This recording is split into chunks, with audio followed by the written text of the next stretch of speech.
ಕನಕುಂಬಿ ಭಾಗ ಪಶ್ಚಿಮ ಘಟ್ಟ ಪ್ರದೇಶದಲ್ಲಿ ಮಳೆಯ ಅಬ್ಬರ. ಚಿಕ್ಕಲೆ ಫಾಲ್ಸ್ಗೆ ಬಂತು ಜೀವ ಕಳೆ.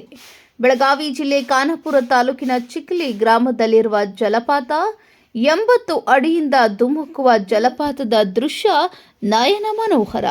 ಮಂಜಿನ ನಡುವೆ ಬಂಡೆಗಲ್ಲು ಮೇಲಿಂದ ಧುಮುಕುತ್ತಿದೆ ನೀರು. ಪಶ್ಚಿಮ ಘಟ್ಟ ದಟ್ಟಿಯ ಅರಣ್ಯದಿಂದ ಹರಿದು ಬರುವ ನೀರು ಜಲಪಾತವಾಗಿ ಮಾರ್ಪಡು. ಚಿಕ್ಕಲೆ ಫಾಲ್ಸ್ನ ರುದ್ರ ರಮಣೀಯ ದೃಶ್ಯ ಕಣ್ತುಂಬಿಕೊಳ್ಳಲು ಅವಕಾಶವಿಲ್ಲ. ಜಲಪಾತ ವೀಕ್ಷಣೆಗೆ ಪ್ರವಾಸಿಗರಿಗೆ ನಿಷೇಧ ಮಾಡಿದ ಅರಣ್ಯ ಇಲಾಖೆ.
ಕಾರ್